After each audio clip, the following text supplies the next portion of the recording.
Hey, third graders.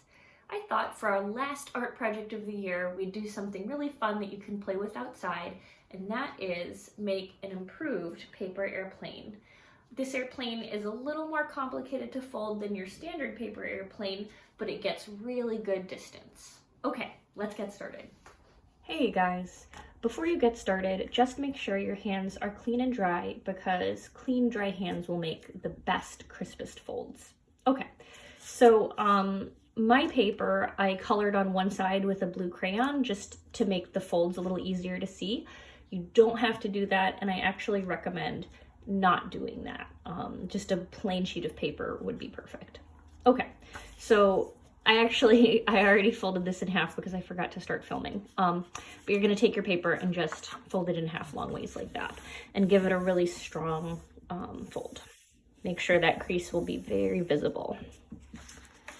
Open it back up, and you're gonna take the top corners, right? That one, and you're going to bend them in so that the edge lines up with your center crease.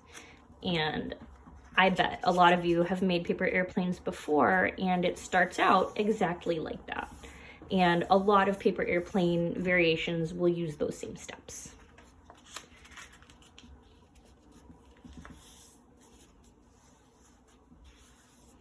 Okay, so here's where it gets a little bit different. I'm gonna take this whole thing on top and I'm gonna bend it down, and I'm gonna touch it all the way to the bottom down here, but then I'm just gonna back up a little. I wanna have just a little bit of space right there. And I'm gonna crease that really well.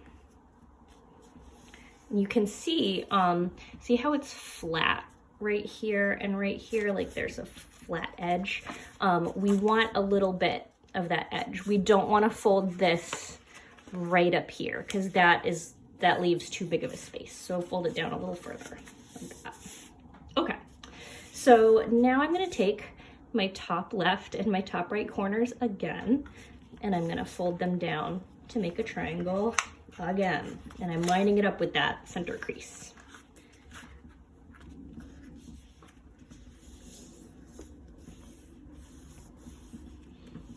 And it really pays off if you take your time and try to line things up really well and give everything a really strong crease. It just increases the chances that your paper airplane is gonna fly really well. Because if your paper airplane is asymmetrical, when you go to throw it, it's gonna fly kind of lopsided. Okay. Actually, speaking of asymmetrical, it doesn't look quite right.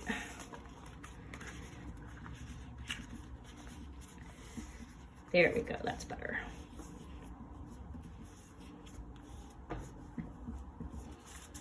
Okay, so do you see there's like a little triangle left over down here? You're gonna grab that little triangle and you're gonna fold it up as high as you can make it go, like this, so that the crease in the middle of the triangle goes over the space in between your two flaps here. Like that. Okay, now we're gonna take this whole thing, fold it in half. And when you fold it in half, make sure you fold it this way so that we can still see this little triangle. You don't wanna close it in on itself like this. Make sure your triangle is visible. Okay, last two steps. You're gonna take the top wing right here, and you're just gonna bend it down until this lines up with that. And the tip will be a little tricky just because it has the most layers of paper built up there, so it's gonna be kind of thick. Just do your best. And that's actually why I think a thinner piece of paper is actually better for some paper airplanes. Like a piece of copier paper or printer paper would be great. This is drawing paper, which is a little bit thicker. Okay. Oh, and your last step, you're gonna take this side and just bend it down so that it matches. This should line up with that.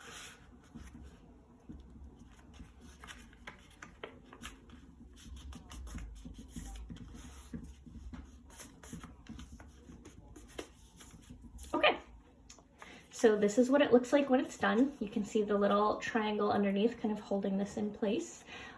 Take this outside, give it a try. My best suggestions for when you throw it are don't like wing it as hard as you can, kind of a steady, even throw, and aim a little bit upwards when you throw it. Okay, have fun, and I hope you guys have a wonderful, fun-filled summer.